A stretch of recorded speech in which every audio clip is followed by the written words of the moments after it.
button thing. Yeah, that way it just makes it easier. So if you look,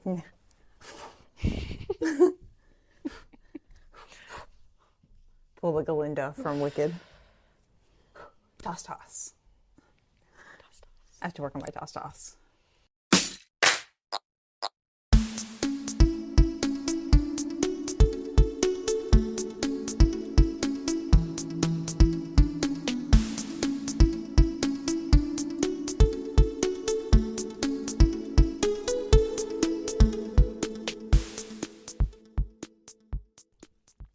Hello, friends, and welcome back to Runna, your favorite local running community. And I'm Juliana, your host. And this week we are bringing back our first ever guest to the podcast, and I would say a podcast favorite in my opinion.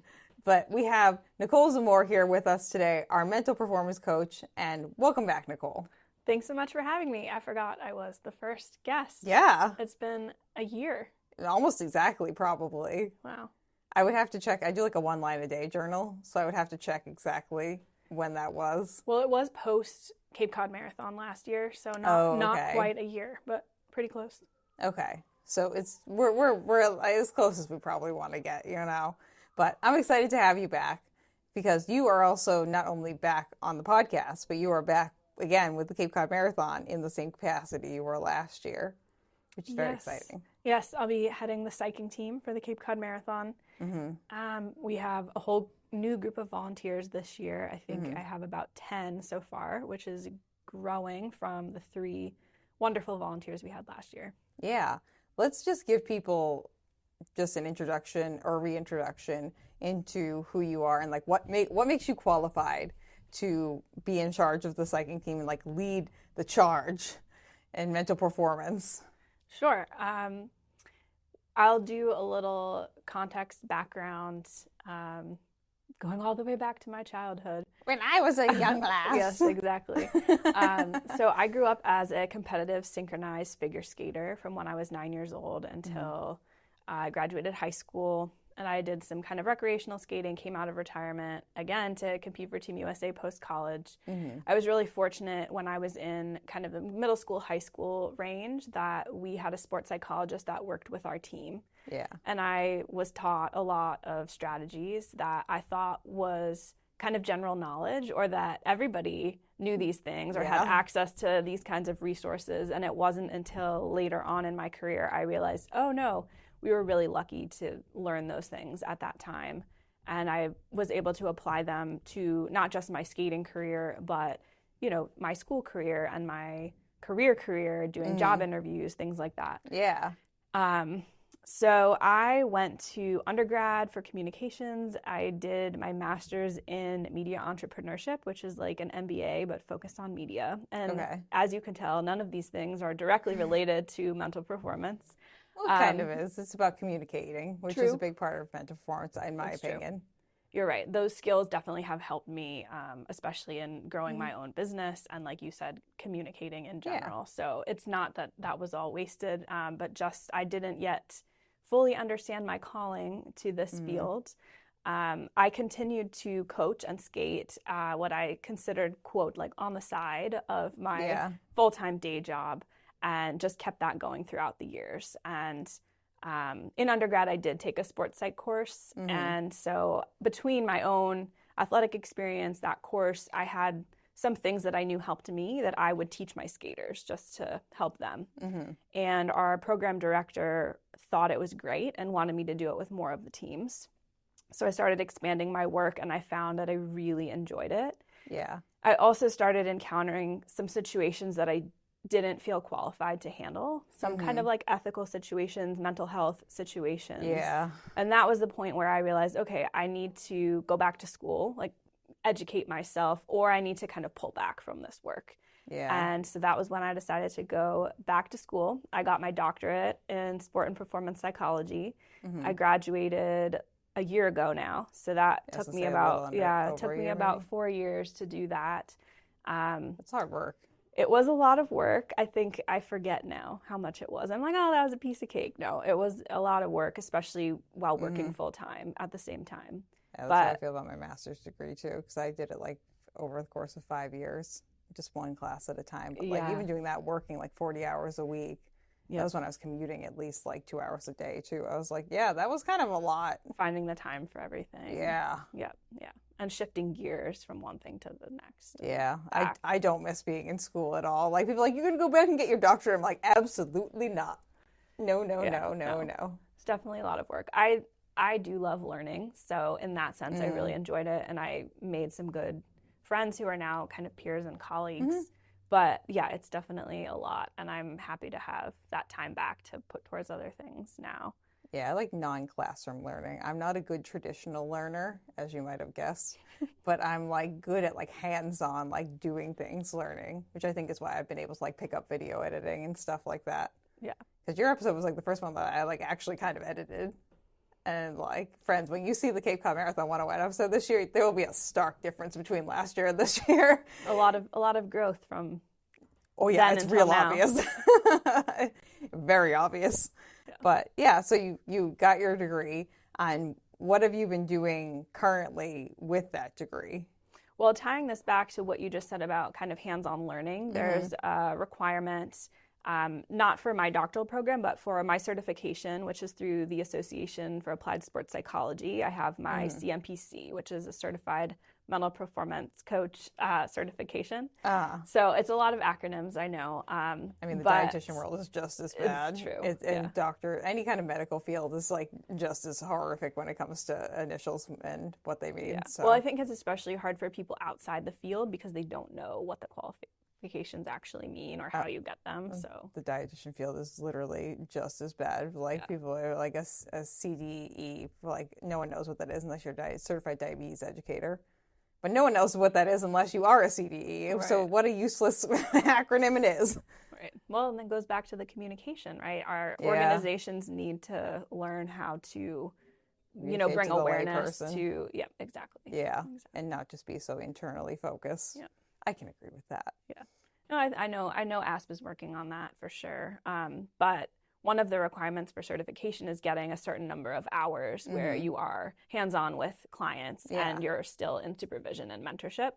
So I was really fortunate to get my internship placement with the Arizona Diamondbacks last spring. So I was able to accumulate my hours for certification, working with a professional baseball team, working with a lot of the injured athletes in rehab. And since it was spring training, all the different levels of play were there, from minor league to major league. So that was a really unique experience. I think set me up really well to come back here to the Cape and, keep growing my business. So up to current day, I work with Team USA and national level synchronized skating teams across the country, more than a dozen. I work with professional soccer players. I work with local youth athletes, a lot of hockey players, some baseball. So it's a wide range of both ages, genders, sports. I've done some work with corporate clients as well. So that's a little bit kind of about the population that I'm serving. I think maybe that still doesn't answer the question of like, what is it that I do? Not exactly, but I think we'll get into that. Okay, though. cool. I'm not worried about it. Okay. But it gives just people a context of like, oh yeah, Nicole knows what she's doing, because you do know what you're doing. Oh, thanks. Yeah. So Nicole knows exactly what she's doing. She's not just spitballing it out here on these streets most of the time. Sometimes I am. Watch the footage from our shoot today. It's definitely spitballing. Usually it's me spitballing out here on these streets. That's usually what happens. But that has all put you in a place where right now you're working with these sports teams, these athletes and everything, and you live here in town with us, and you're involved with the running club, and has put you in a spot where you are now in charge of the psyching team here, which I don't think many people really know what a psyching team is or does. I know that you mentioned to me that Chicago had one at their marathon, and I was like, oh, I didn't even realize that. But for people like myself, without being like knowing you or really having experienced it before, what exactly is the psyching team, and like what are your goals for the psyching team overall? Like, what do you want to accomplish? Yeah, great question. Yes, Chicago has a team, and Marine Corps Marathon also has a team. There are definitely a couple more. It's becoming more popular. Yeah. I think I am doing a training for my volunteers this week, which I'm really looking forward to. Yes. And we are very intentionally focusing first on visibility, because if people don't know that we're here and that we are a resource, they're not going to be able to utilize us. Yeah. So that's pretty basic stuff, right? Doing a podcast like this and sharing information, or posting on social media. Wearing bright yellow shirts. Wearing bright colors, or as you'll see, we have some headbands that say psyching team, so that we're easily identifiable. So you know that we're there. We'll have a presence at the expo along the course as well. So that's step one, is just making sure people know that we're here as a resource. From there, we want to build relationships. We want to help the athletes perform at their best.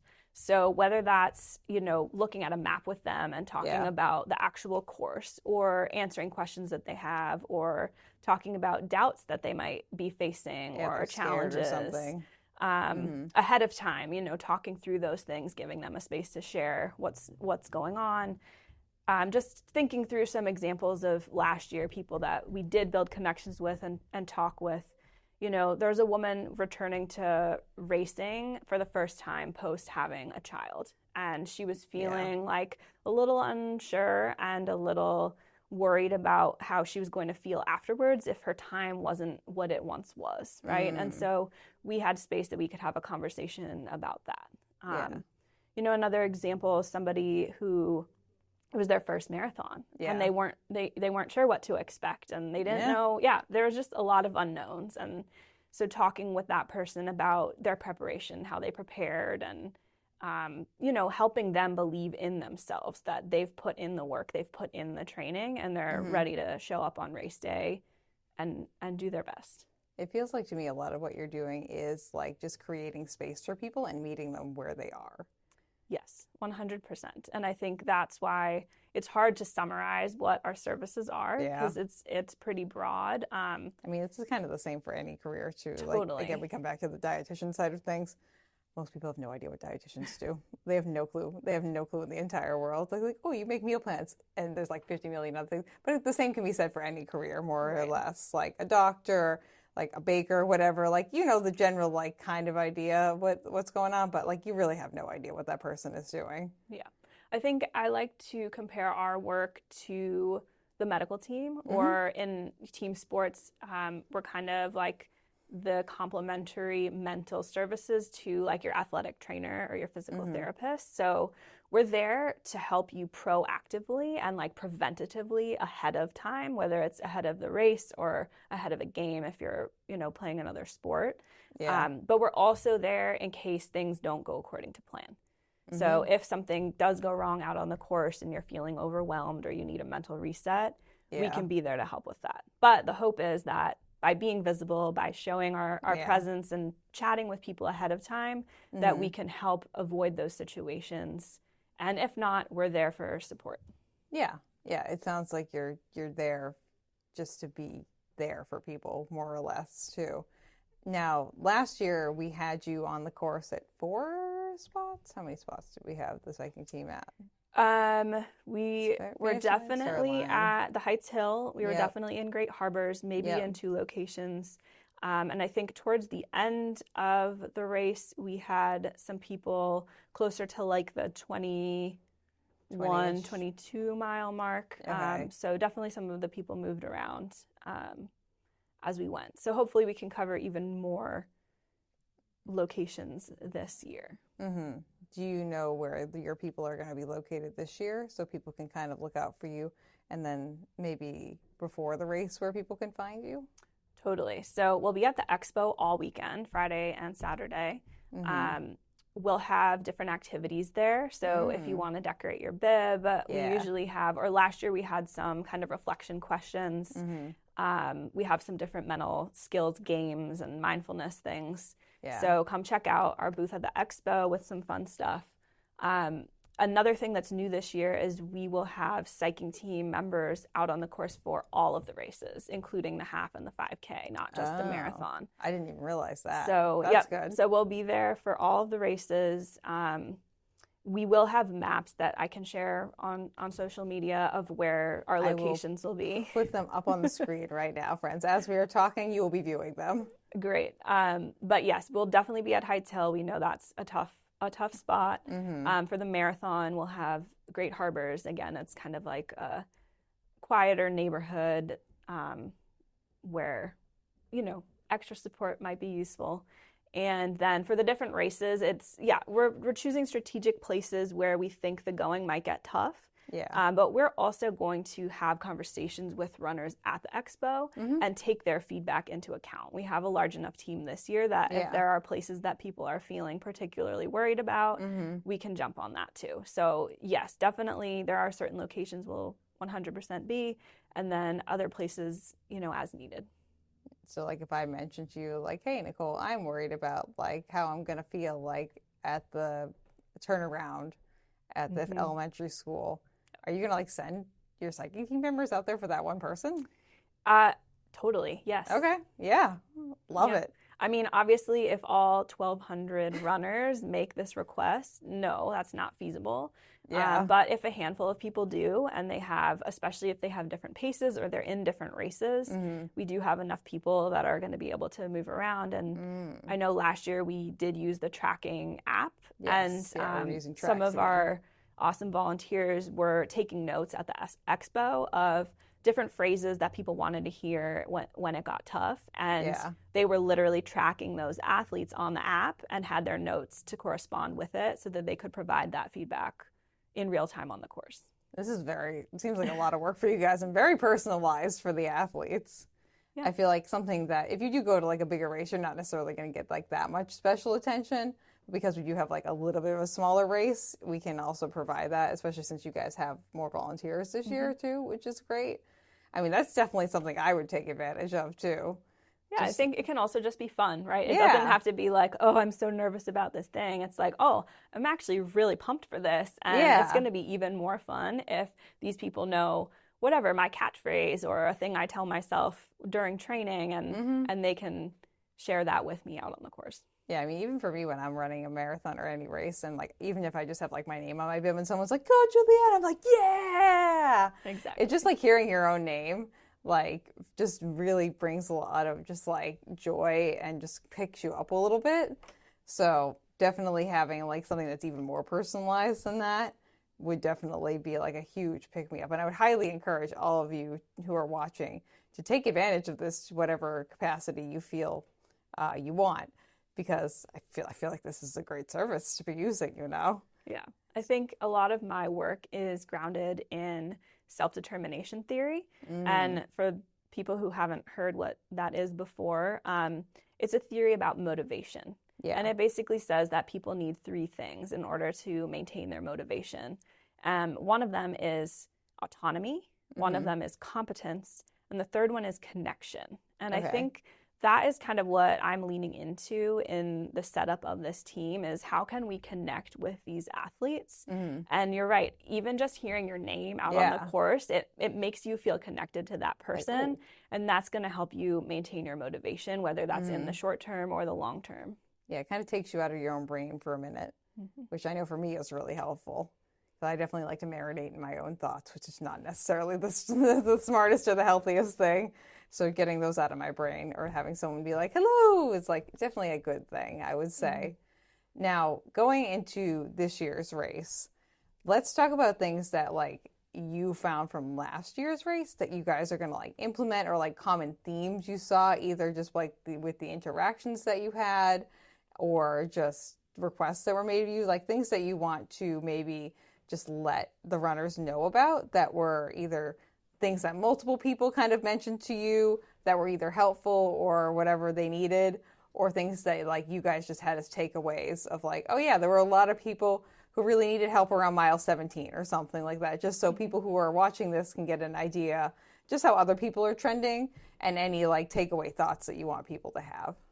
Yeah, that's a great question. I think kind of like I was explaining before, our first priority is being visible so that people know they can come and talk to us. I think the most positive feedback we got were from the athletes where we had longer conversations with them. Mm-hmm. So we actually could get more into the details of sports psychology theory and how different mental strategies might help them as an individual rather than just kind of a blanket strategy. So I think don't be afraid to come to our table in the expo and have a conversation.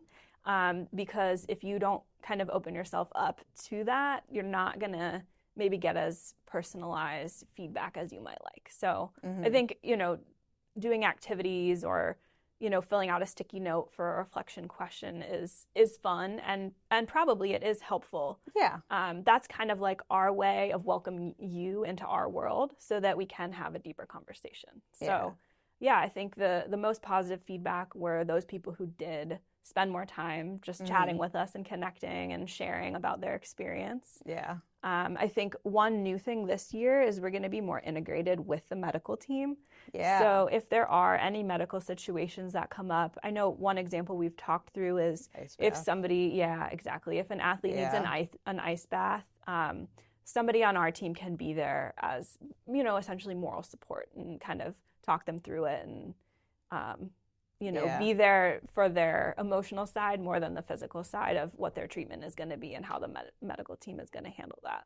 Yeah, and Dr. Steve and I, who I don't know if this episode is going to come out before or after Dr. Steve's episode, but go ahead and check out his episode because we actually went into depth about what the actual process of going into the ice bath is like from the ice bath person, the runner's perspective. And I was like, no, thank you. So if you want to hear a description of like what would happen if that happens to you, just so you can mentally prepare yourself potentially for that, definitely go check that out. But it definitely, to me, I was like, oh, no. If I was thinking about that, absolutely not. If I was in a bad headspace, do not put me in that ice bath. Well, hopefully you all did talk about this on the other episode, but if not, this is a core component of mental performance as well as physical health, right? We do want to be proactive. We do want to be preventative. So let's think about staying hydrated for one, right? Getting enough sleep, fueling, resting, hydrating are key components, not just for your physical performance, but for your mental performance. And hopefully if you can kind of stay on top of that in advance, you can prevent, needing an ice bath. Yeah. And hopefully some other issues too. We don't need anyone else like crapping out on the course if you don't have to be. If it's a preventable thing, let's try and prevent it. Know your body. I think that's really what it is. And know your mind, too. I know that when Ben was on talking about Jigger Johnson, we talked about how he was, like, interpreting the world, like, as, like, angry or grumpy when he was just really hungry. And just knowing, like, oh, yeah, if I get a little bit, like, kind of grumpy, that means I'm, like, underfueling a little bit and I need to just, like, eat something. So that's a good way to know, like, mentally and physically kind of where you stand, like, being able to see those mental and physical cues as to what's going on. Or like feeling like, oh, okay, like a little bit just like kind of like dipping off. And you're like, oh, okay, no, I'm just dehydrated a little bit. Yeah, need some water. Which mental and physical health are so intertwined. It's wild. It's absolutely wild. And like, I mean, my opinion, marathons are like 80% mental. Like your body will take you there. Whatever speed you're going at, it's going to be debatable. But like, you can probably get to the end. Is it going to be easy mentally? That's the real problem. I'm curious to hear from you. What are some mental battles you faced during your marathon running? Usually my top two are, am I going to finish? Because as many people on this podcast know, my body is unreliable on a good day. So like, I don't trust it, even when it has gotten me to the end. Like I'm always just like questioning, are we going to finish? Are we not? I've actually never at this point DNF'd a marathon, but like still my brain doesn't trust it. And also, are we going to shit our pants? That has happened multiple times. But what are some things you say to yourself in those moments to kind of counteract that? Just that I've been through worse things and that like this is where I put in the training miles. And just like I like to kind of keep a few like really, really, really, really bad runs that I've gone on like in my head as reference points. Because like if I finished that, and like I compare that to where I am then, I'm like, oh, I got this. And like when I ran Tokyo last year, honestly, my biggest concern was like the flight, because you're like in the air for like 17, 18 hours. And with my joint issues, I was like, okay, if I can survive the flights for 17 hours, I got a 4-hour marathon in the can. And like as soon as I got there and I like wasn't injured or anything from the flight, I was like, we're good. Like the marathon is like in the bag. And like, that was what I just kept thinking to myself was like, we survived that like long travel day and we're pretty much good. And we're in freaking Tokyo. Like, that's so cool. Like, just kind of enjoy it. I mean, my thing is like trying to just enjoy whatever I can because I understand that my medical conditions make it sometimes a little bit more challenging. But like anything that I can find that's joyful, I try to like kind of lean into it. But definitely, I do like to bring those like bad memories with me to contrast me and be like, nope, it's not as bad as that, so it's good. That's kind of where I hang out usually. Yeah. I think that actually really fits into what my suggestion is. And an easy way to remember for this race, we're using CCM, Cape Cod Marathon, as an acronym. So the first thing I'll say is commitment. So you kind of were getting to this of like, you tell yourself, oh, I've trained for this, right? Or like, oh, I've done already harder things in the past. The second C is confidence. And one thing I like to remind people is you don't have to feel confident to still perform at your best. I can agree with that. That being said, we can kind of lean into, helping you or helping an athlete remind themselves of what their strengths are. Yeah. So I think that is, again, kind of related to what you were saying of how have I performed in the past in a really hard run, right? And I still made it through. I'm also like the biggest fan of everyone else, but not the big. Like I'll hype anyone else up, but then I'm like I have a hard time hyping myself up. So sometimes that self-talk can be unhelpful, maybe negative, versus what you're saying to other people is going to be a lot more helpful and positive. Yeah. So one way to think of that is kind of flip it around. Like, what would you say to a friend in this situation? And can you say that to yourself? So Nicole, I've actually like taken that like to heart, and I just put it out today, my 2025 fall race pep talk, and I've realized that those are fully narcissistic. It's just 100% I'm catering to myself, and I'm literally telling myself what I want to hear on race morning of the race that I'm running. And then I listen back to my pep talks for myself before I run my races. I think that is actually not narcissistic. I think it's incredibly helpful, not just to you, but to other athletes. And it's actually very close to an exercise I do with many of my clients where we build self-talk scripts, whether they record it for themselves or I record it for them, or maybe it's handwritten, but it's the same idea. It's like, what do you need to hear in that moment? What is going to be helpful? And I do also like to stay away from positive or negative because everybody is different, and what you might think is positive might feel like pressure to somebody else, or maybe what you think is negative, somebody else finds really motivating. Yeah, 100%. So I like to talk about it in terms of helpful and not helpful. Yeah, to that specific athlete. Is what you're saying in your pep talk video helpful to you? Yeah. And if the answer is yes, then great, go for it. I have had some other people like tell me that they like the pep talk things too, but I'm like, good, because I'm doing them for myself. I did the first one as like a general, like me thinking I was talking to everyone else and then listening to it. And then the second one, I fully realized that I was just talking to myself. And I was telling myself what I wanted to hear. You're doing some great mental performance exercises, so keep at it. Yeah, on accident, but now it's intentional. But yeah, so leaving those notes, like, and what does the M stand for? You talked about CCM. Yes, getting back to the CCM. So M is for present moment awareness. So we're thinking about the moment that you're in. And again, this might be different for everybody. So you mentioned that sometimes your thoughts are like a distraction and they're actually not helpful, or maybe you're overthinking. So my suggestion in that case might be, how can you get into your body? Or maybe also, maybe you're feeling some pain, so maybe that's actually not helpful either. Yeah. How can you get into your surroundings? So it could be like feeling or hearing your foot on the ground and paying attention to that as a pattern.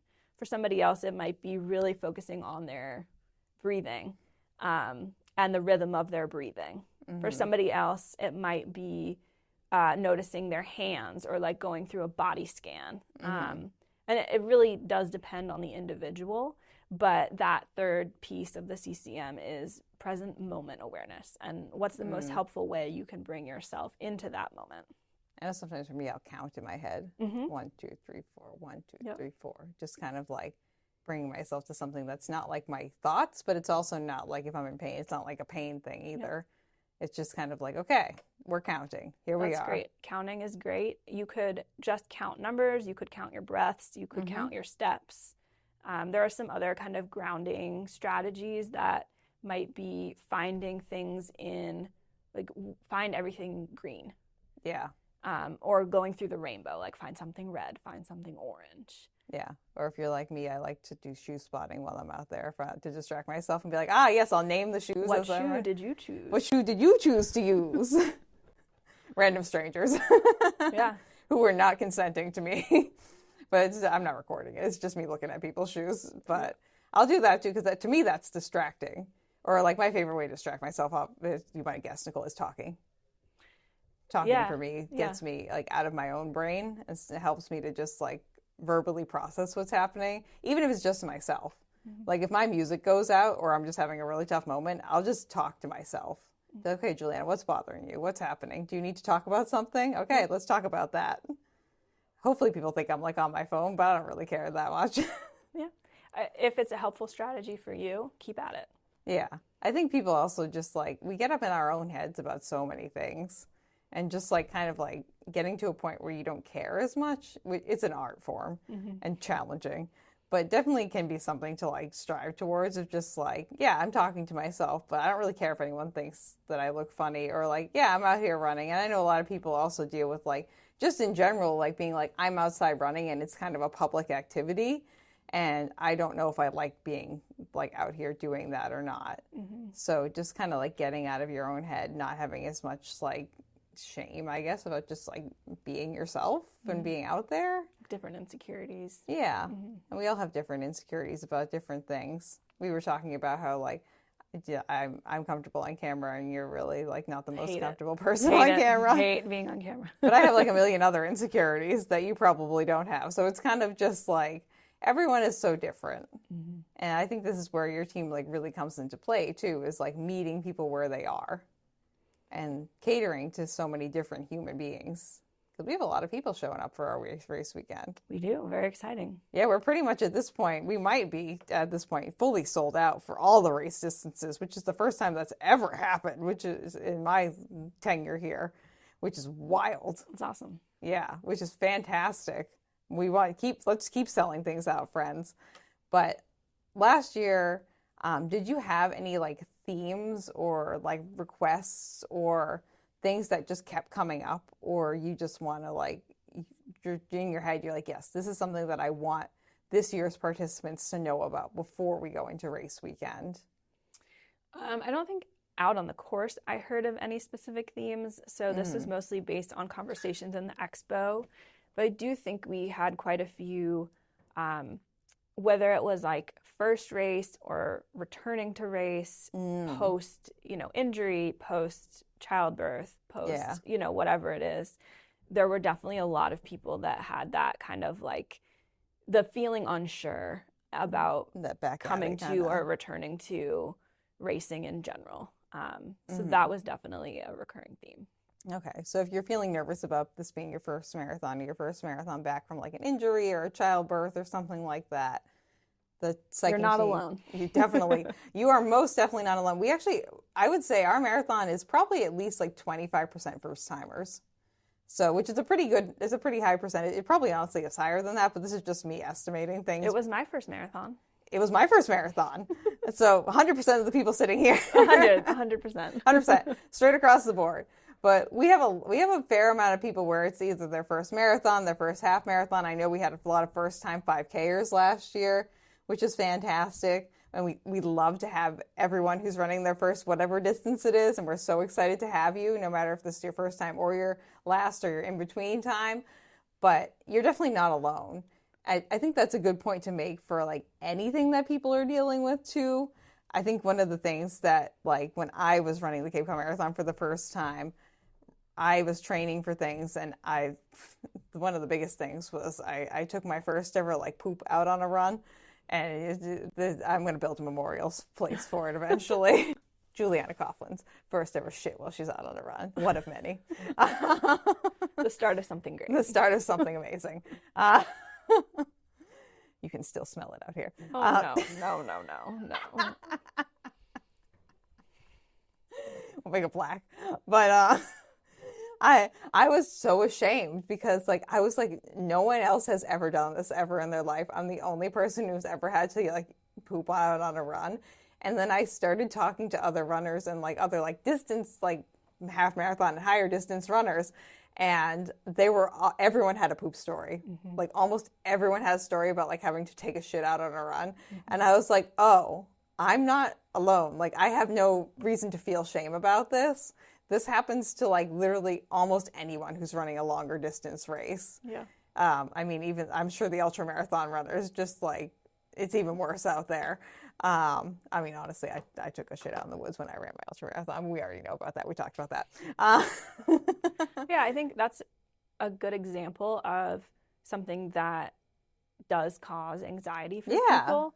And I think there are a million things like that. And, you know, maybe it's like worrying about how your clothes are going to rub on your skin or, you know, making sure you do have your fueling and your hydration down appropriately, or like, oh, what if I run out of water, right? I think there are all kinds of things that different people will be nervous about ahead of time. So I think one way to kind of handle that is to be prepared. Yeah. Think about what these scenarios are and how you might handle them. And like you said, talking to other people made you realize that you aren't alone in that. You don't need to feel shame. And maybe you got some tips from people of like how to handle this in the future so that it's a little bit smoother. You don't have to worry about it as much. And I have a feeling that the way you prepare now is really different than you prepared before that experience. Oh, definitely. I always carry butt cream on me. All times. I told Ben he should carry that too. He was like, maybe. I was like, you can use it for like chafing and everything too. The Destin butt cream. It's a nice time. Highly recommend. And there's your pro tip for the day. There's your pro tip for the day. Destin butt cream. Put it in a little tube or those travel tubes. Put it in your bag. Call it a day.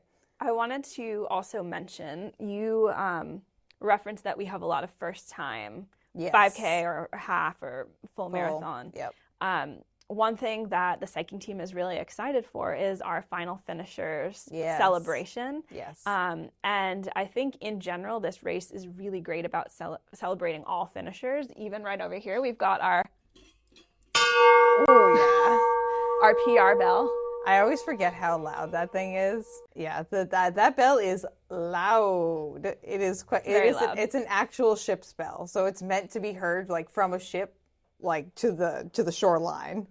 That's the purpose of that bell. But, you know, it's also for PRs because they are meant to be loud as well, too. So I think it's appropriate. So anyone who it's your first time and you make it to the finish line, you can ring this bell because automatic PR. It's an automatic PR. Automatic PR. Any distance it's your first time doing it, automatic PR, no matter what. Yeah. I think that when I ran my first marathon, I was so nervous. Oh my God. I look back at pictures. I was looking at my like race pictures the other day because I was just organizing my phone pictures while I was on the plane because you don't have like internet or anything. Yeah. And I was looking at pictures that my family took of me at the starting line. I'm just like standing there. I was like, oh, I can just like see the nervousness in my body when I'm looking at those pictures and just like how terrified I was to take on that distance. And like I still get nervous taking on that distance. It's not pedestrian to me in any capacity. Mm-hmm. But I think people don't realize that everyone else around them is also feeling that way too. Like you're not alone. Like I know my like comparison is the worst thief. I know when I started running, I was just like, oh, everyone, this is easy for everyone. I understand that I have a lot of medical conditions that make things slightly harder and easier than other things.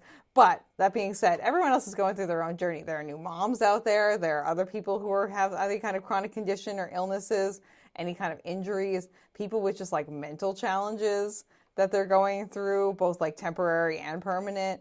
Like you're not alone if you're feeling anxiety about like showing up at the starting line. Mm-hmm. Yeah.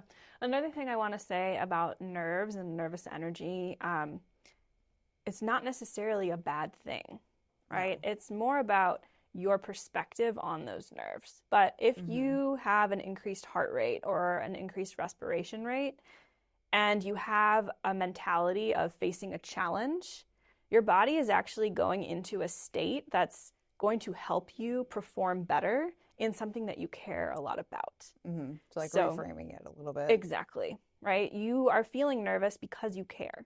Mm-hmm. Your body is reacting to that, and it's saying, all right, I'm ready.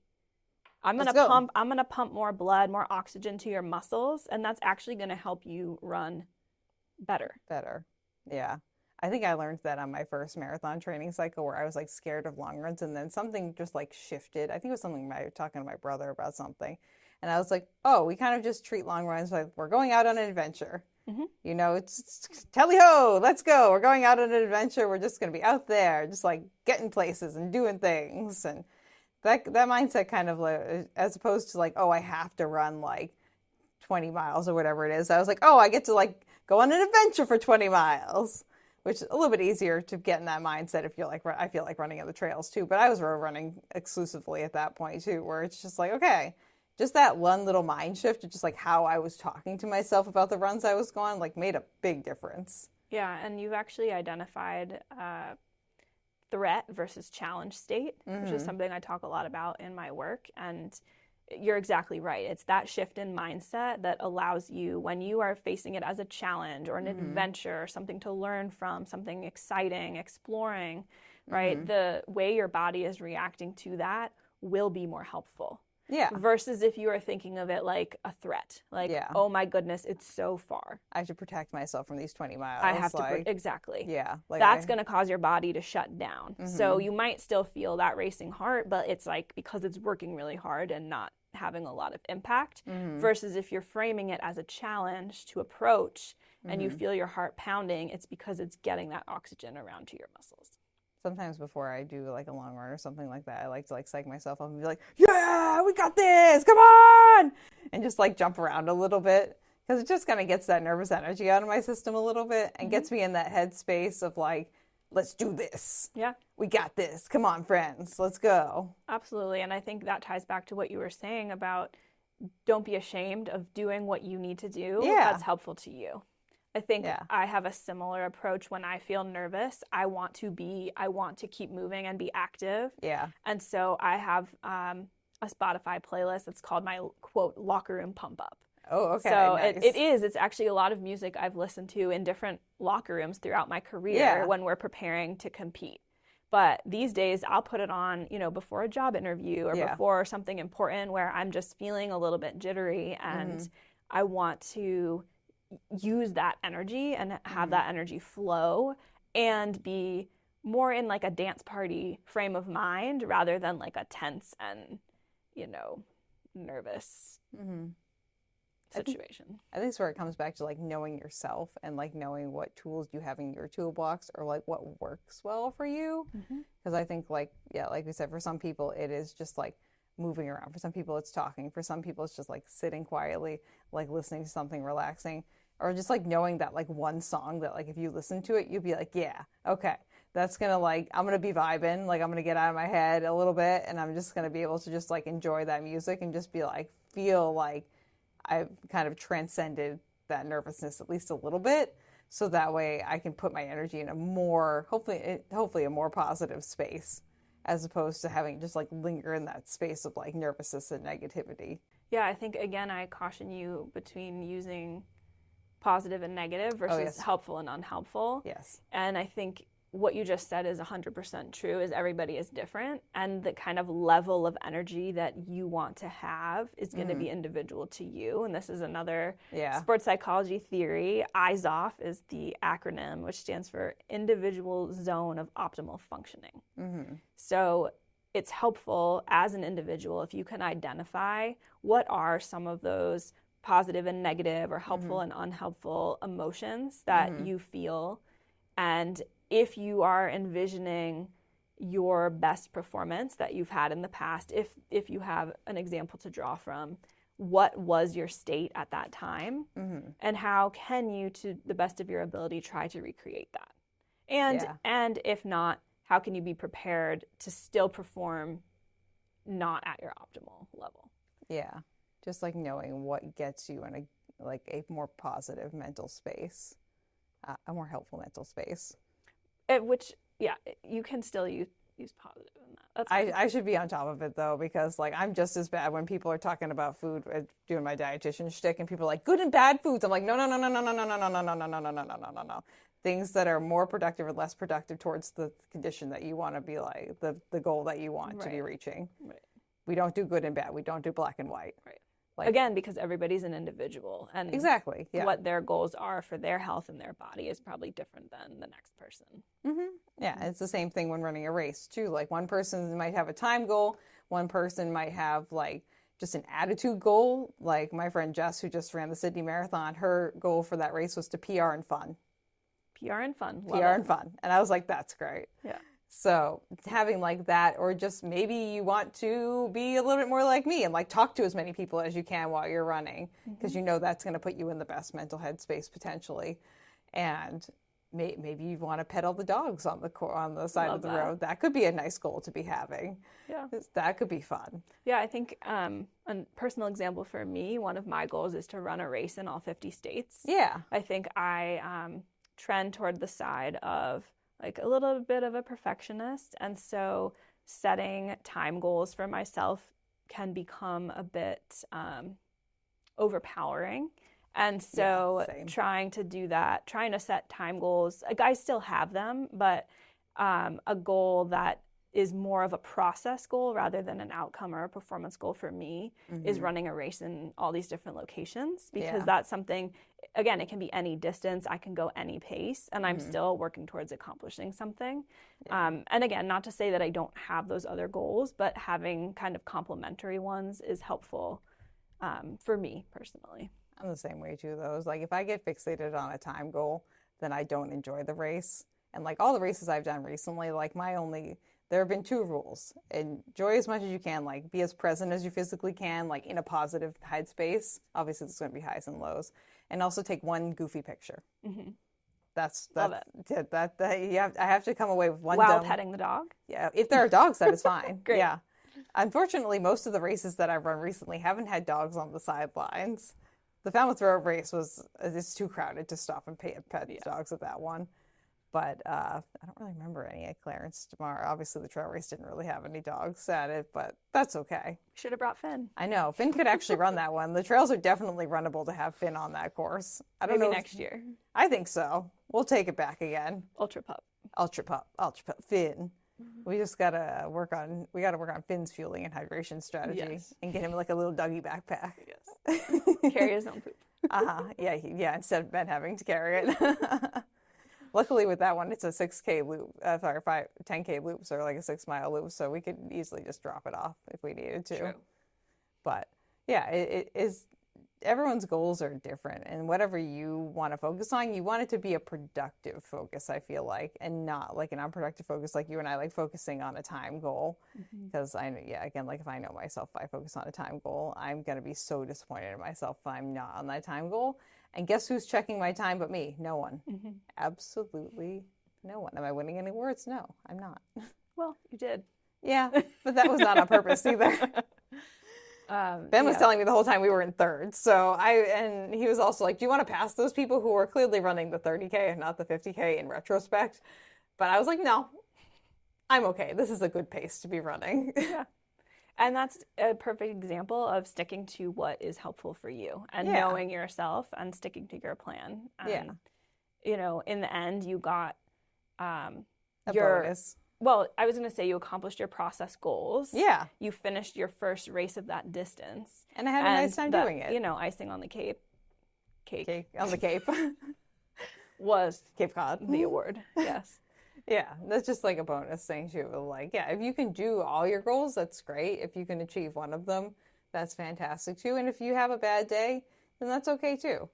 In the pep talk that I recorded for this year, I mentioned that we don't really learn too much from when we succeed, but we learn a lot from when we fail. 100%. And it's those failures that kind of like lead us to where we are now, like learn if we're able to learn from them. Obviously, that's a skill too. Being able to look, retrospectively look back and be like, yes, I did this, so this is why this happened, or just like being able to dissect it, which I'm definitely someone who's like, I'm constantly taking in data and like dissecting everything too. I'm not entering it into ChatGPT like Ben is, but like I meant turning it into my brain. Yeah. But different forms of reflection for different people. yeah, I'm a verbal processor, as we all know. But it's something, it's a skill to be able to like look back and be like, oh yeah, this is what happened to me. Like it wasn't my best race, but these are the takeaway points I have from it. And this is how I can do better next time. Yep. And you're not never guaranteed to do better next time, but at least you have the knowledge of how to do better next time. Yeah, I think that's another reason I'm looking forward to being at the finish line. Yeah. I would love to discuss those kinds of things with athletes. I think, probably the minute you cross the finish line, you're not really ready to talk about that and reflect. But once you, grab your medal, have some food, circle back, and we can have a conversation about that. This could be good social media content for you. There you go. You could set up a camera and record yourself asking people, or have them, or you can stand behind the camera and ask them like what their race reflections are. That could be something to do. Are you guys doing any kind of like, I know before you're doing the people's, is it intentions that they're writing on? We are hoping to have people write notes to their future finish line self. Okay. So yeah, what do they want to say to themselves at the finish line? And are we doing anything like that, like after the fact of the finish line, or is that just going to be like verbal communications with the runners? Haven't finalized that yet. I think, again, hoping that those messages that they write to themselves, we will have at the finish line, so that maybe that will serve as a point of reflection of, the you that wrote this note to you and the you now. Oh. Where's the, what's happened in between there, and what are your reflections about that? How are you going to do that? Are you going to have everyone like write their names on it and then the rib number, and then you can hand them out as they come across the finish line? I was thinking more that they would be hanging on the backdrop or like laying on the table, and they would self-identify what they wrote. Okay. So, but, maybe they do write their bib number. I don't know. I was just imagining having to hand these out to all the people who are hopefully going to fill these out, and there being like over 1,000 of these that you have to hand back out to people. I was like, well, that sounds like a task. Yeah, I mean, I guess that's a great point. And I think maybe we will put bib numbers on there. So if we do get a lot of them, we can at least put them in number order. Yeah. Or you could also, again, like pin them to a board with like whatever side they've written it on, like having their number very visible, so that way they can easily like go up to the board and like identify who they are. Or if you see them coming towards you and you have time to be like, okay, like quick visual scan number, see if there's anyone. Yeah. And I think they will only have just written it like at most a day beforehand. Yeah. So they'll probably remember what they wrote. You know what I mean? Like even if they can't find their exact. Yeah. Hopefully they're not that delusional at the finish line. If you're that delusional at the finish line, you probably did something that you can probably learn from next time. There are some lessons to be learned for your next race. But yeah. And what are you most excited for, Nicole, to be back this year? Like, what are you really looking forward to with being able to head the psyching team this year? I think the first year, like we've just been discussing, was a learning opportunity. Yes, and I think opportunity. We did an awesome job, but I kind of went into it not really knowing what it was going to be. Yeah. So I'm really thankful that I had a really good group of volunteers last year, and some of the things we're doing this year are because they came up with that in the moment last year. And so we'll just continue growing and building from here and adding on to the things that work well. And, we're happy to hear feedback both ways, maybe things that weren't helpful. But I think I'm excited that we're going to have a bigger team, more of a presence. Yeah. And that it's easier to explain what we do ahead of time. And hopefully that will allow people to, again, we'll be more visible. It'll allow people to come to us more easily and take advantage of our services. Yeah. In my life, I found that for my brain, year 4 is when I usually start to like hit my stride if I'm doing something like this. Like it takes me at least 3 times to like be able to like spitball it through and figure out, okay, that worked. Okay, no, wait, hold on. And then revise it again and then revise it again. And then I feel like I usually hit some kind of stride at my 4th time around of whatever it is, because then I've gathered enough data to be like, yes, okay. So it's always a learning process. And I'm excited to have all you guys here again this year. I think that'll be exciting. It's going to be fun. Yeah, that'd be awesome. Okay. Anything else you wanted to like leave people with? Any sentiments or just like words of encouragement that you would like to leave all of the runners generally with? Well, we're about a month away, maybe a little less by the time you're hearing this, and you still have time to prepare. Yep. And I don't just mean your physical training, because I know you've been doing that, right? But to prepare your mind as well. So think about maybe the things that you are feeling a little bit nervous about, and do some research on how you can handle them or how other people have handled them in the past. You can also feel free to reach out to our team, via social media ahead of time, or chat with us at the expo, and we'll be happy to provide you some more guidance. Yeah, I think that's great. And friends, please definitely take advantage of this. This is something that not every race offers, and hopefully they will offer eventually, but it's something that we're offering, and we really hope that more people will take advantage of this year. Even though you guys seem to have like a decent turnout last year. Let's up that a little bit. Let's make the psyching team very, very, very busy this year. So that way Nicole has to get even more volunteers next year. We're on it. Yeah, we're going to be on top of it. Okay. Do you want to do what shoe do you choose to use? Do you have I saw on Strava that you started running more regularly again recently. Yeah. I'm currently running in an Asics. Okay. It's the Kayano? Because I know you had the Kayano a while ago. Yeah, my black ones. Yeah, the big old chunky boy. Yeah. Yeah, the Asics Kayano. Are we still liking that one? Yeah, I think it's it's good for my training right now. I'm easing back into it, shall we say. Do you have a race on the horizon that you want? I will actually be running the first leg of the relay at the marathon. Oh, yes. So I will literally be kicking off the race with all of the athletes. Yeah, you'll be part of our. I don't think our friend group team has a name. Did we pick a name? We'll run for ice cream. We'll run for ice cream. Yes.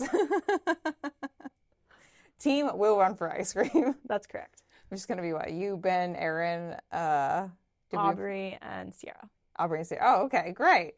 That's a good group of people right there. Yeah. Those are all a bunch of our friends all in one. Yep. That's fantastic. I'm surprised Katie's not doing it. Well, Katie's doing the half.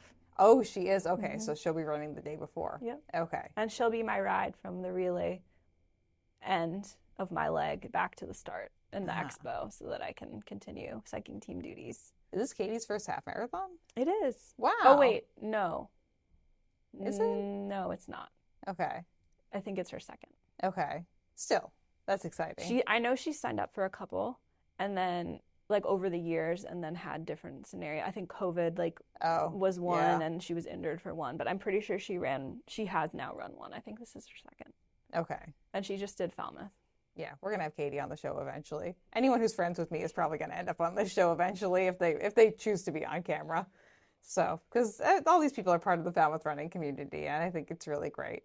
So, yeah. How long is the first leg? Like 3? I think it's 4.1. 4.1? Or 4.2, something like that.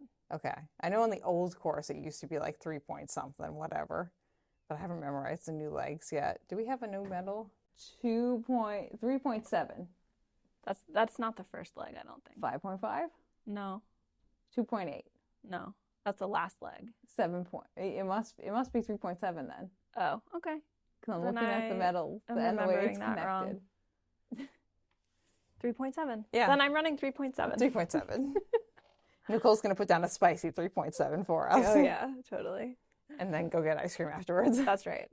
Unfortunately, we don't have sea scoops back again this year. Oh, bummer. Well, I mean, Ben and Bill's is right down the street, and so is Gelfie's. And then, That's true. We have plenty of options. There's so many other ice cream places in town. We got Smitty's near us. So. I was going to call it Scoopies.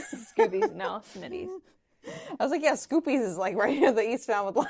We've been watching Hightown on Netflix, which was a Stars show, but now it's on Netflix, and it takes place on the Cape. And does it? They literally reference Smitty's being the best ice cream, and Ben and I were both like, oh my God.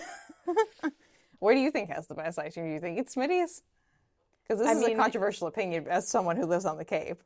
It is controversial. We love Smitty's because it's like the closest to us, and like we love the vibes. Yeah, it's like right down this. It's got like the nice little. And the ice cream is awesome. I think it depends. Area. I feel like I have a favorite place depending on what flavor I want. Okay. I love the black raspberry chip Oh, I do like at Smitty's. Okay. Really, really good. Yeah. And I know Ben loves the coffee there. I feel like if I'm going for more of like, I'm going to blank on the exact name, but some kind of like chocolate with like things in it, like caramel and whatever. I really love Gelfies for that. Ooh. Well, I mean, they are a chocolatier first and an ice cream place right, second. Right, exactly. And then Ben and Bill's, I love their mint. So. Well, you don't want the lobster ice cream at Ben and Bill's? Lobster is not for me. If there's anything that's a tourist trap, it's definitely the lobster ice cream from Ben and Bill's on Main Street. Like, no, it's not there. That's just one of those like trinket, like token things that you do as like, I'm on Cape Cod, so I'm gonna have like lobster ice cream, you know? Yeah, I can't say I've ever done that. I have not either. I don't really like seafood at a baseline. I'm sorry, I'm a bad Cape Codder. I'm with you. And like, I have no inclination to like put myself through like real dairy plus lobster. I'm good. Mm-hmm. I'll stick with my non-dairy ice cream options. Mm-hmm. That's a nice time for me. But thank you for sharing your controversial opinion on your favorite ice creams. I still tried to keep it pretty PC, but honestly, out of this episode, that's the thing that most people are probably gonna like respond to me about. I'll probably get a bunch of texts and like DMs of people being like, well, this is my favorite place on the Cape to eat ice cream. Well, what I didn't mention was Polar Caves, which is Aaron's favorite, and I've never been. So I don't think I've ever been to Polar Caves. The jury's out until I try it. Did we know Erin's favorite flavor of Polar Caves? I'm not sure. We'll have to ask her. Mm-hmm. When we see her again, we'll have to ask Erin what her favorite flavor is at Polar Caves. So, yeah, that's on the way out to Hyannis and Mashpee. There's a lot of ice cream on the Cape. It's kind of a thing. A lot of choices. Yeah. Mini golf ice cream is just kind of like a part of the Cape Cod experience, more or less. And the beaches, obviously. Mm-hmm. But now that we've shared those controversial opinions, if people want to find you, Nicole, if they want to get in contact with you, maybe ask you a question before the race, mm-hmm. or just kind of look at some of the content that you are putting out where you're giving us some like tips and tricks ahead of time, mm-hmm. where can we do that? On Instagram, I am Dr. Nicole Zamore, mm-hmm. and that is also my website and my email at gmail.com. Awesome. And friends, I will put that all in the description of the episode below. So if you want to just like, head on down below this episode on YouTube or on Spotify, those links will be there for you to click so you can just get in contact with Nicole and ask her any questions that you have about the psyching team or just like in general about just like mental performance. Mm-hmm. I have a feeling that you're probably pretty good at responding to most people. I do my best, yeah. Yeah, very into like the personalized responses to people as well too. So mm-hmm. you always get a good response from Nicole. So we'll confirm as a friend in person. But friends, that's going to end out our episode. And hopefully we'll be seeing a lot of you at the Cape Cod Marathon weekend, no matter what distance or race that you're running with us. And hopefully you can use some of these tips to have a better race. And if you're having some challenges, questions, qualms, queries, Nicole, like she mentioned, is going to be there with the psyching team at the expo on Friday and on Saturday for the entire length of the expo on both days. So I believe that's 3 to 7 on Friday and then 11 to 3 on Saturday. And then you guys will also be present at the races as well too. So we'll hopefully see a lot of you there.